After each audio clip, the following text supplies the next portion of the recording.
If you've been looking into the reMarkable 2 in 2025, it isn't the most straightforward decision like it used to be. However, there has been a lot of solid competition introduced recently, including reMarkable's own Paper Pro, and I've been fortunate enough to test out most of them. So let's quickly analyze the pros and cons of the reMarkable 2 to see if it's right for you. Now, one of the first things I think you need to evaluate if you are looking into the reMarkable platform is really the ecosystem. So there are a lot of other devices that we'll talk about in this video, like the Supernote, some of the other competitors like the VWoods now. And a really crucial thing to evaluate is sometimes getting notes between these different devices isn't the easiest or most straightforward. So I think you really need to look into which platform you like the most, or ecosystem, because that is likely what you're going to end up sticking with. For example, I use the Supernote platform for very different things than I use the reMarkable platform. And so I don't really have cross-compatible notes between the two, but I'm fine with that. The reMarkable for me is just more like a digital, simple piece of paper, but I really enjoy it for that, and the distraction-free and very simple, minimalistic approach of it. This is a device that, because it's so simplistic, I wouldn't really have much of a problem recommending it to someone that's new to eink and just wants a simple note taker. In that sense too, if you're just getting into the market with something like this, maybe you are eyeing the reMarkable Paper Pro, but it's just a little too expensive right now. Or perhaps if reMarkable releases another A5 size device this year, that is something that if you get a reMarkable 2 now, you'll have no problem switching over in the future, and you could probably sell off your device then. Now, speaking of the reMarkable Paper Pro, in my eyes, it's a very different device because it's really for those people that want or need color for highlighting and all that stuff, and it is bigger. So it is a much heavier device overall. With the pen and the folio, it's about 1.7 pounds, whereas this is much lighter at a little over 400 grams, and then the pen and the folio as well. I do still think at some point they will have a replacement for the reMarkable 2. It's just that sweet spot of a size where, like, these A6 devices, while they're great little note takers, they don't really replace something of this size. They're more a supplemental device. So evaluating if you like the ecosystem is very important in my opinion. If you're the same as me, I was the type of person that would always start a notebook, never finish it, move on to another one. And when you're traveling or when you're looking for that specific one notebook where you have certain notes, that was always an issue for me. And so the reMarkable platform has solved that for me because the app is so good. The one downside of the app is that you do have to pay a Connect subscription, which is $2.99 a month for the reMarkable platform if you want the full feature list. I'll link down below what you can get if you don't pay the subscription fee, but in my opinion, it is worth it in general. And that being said, even though you do have to pay for it, it is the best app experience amongst all these devices. The sync is immediate and happens on document close, and is something that I think a lot of these other eink note taker devices need to kind of learn from and take cues from. Whereas this, you have to have the physical notebook. It is not like that on the reMarkable. It's great to have your notes to read on here, but it is not necessary. I can access them on my phone, tablet, or my laptop, for example, or even my desktop. I would like to see the notes editable if you have something like a tablet or an iPad with a pencil or an S Pen, for example, but that has been on my wish list for a while, so I don't know if that will be coming or not. And another comment I get a lot is, I can do all of that on my iPad or your digital, writing pad.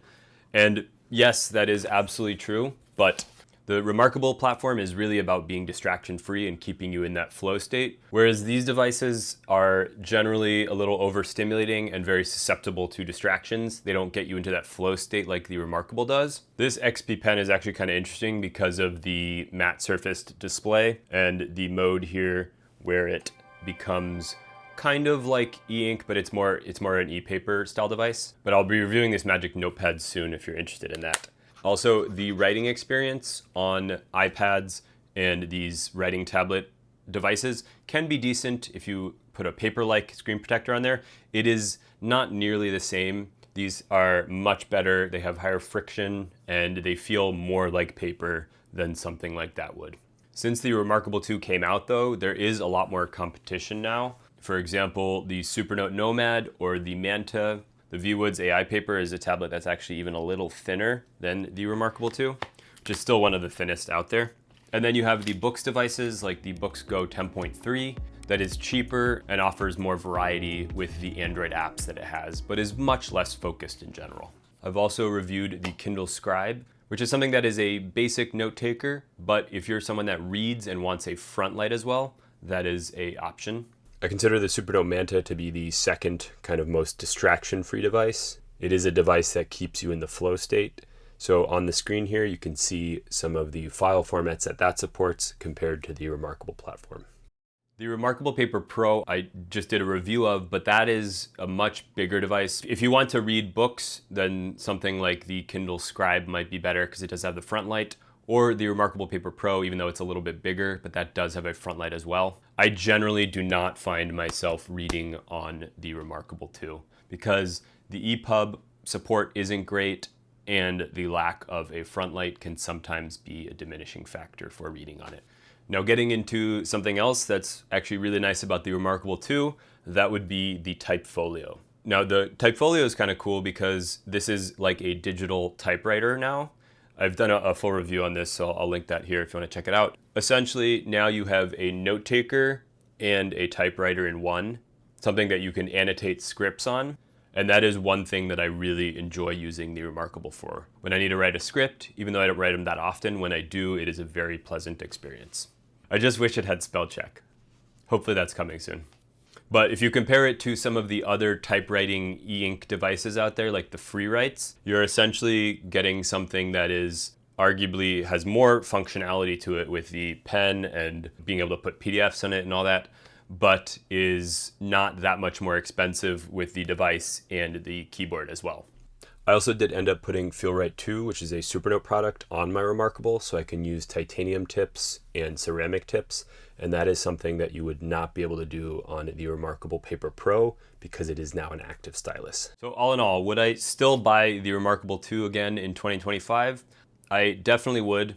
I use this for very kind of high-level planning things, and I just find it an invaluable part of my workflow still. Out of all of these devices, I still find it to be the one that is the most distraction-free, and there's the least amount of friction to using it. Maybe if you're looking at this device, you could get a refurbished model, which they now offer, or a used one. And if you're looking to upgrade in the future, like I mentioned, whether a reMarkable 3 comes out, or if you want to wait for the reMarkable Paper Pro to come down in price.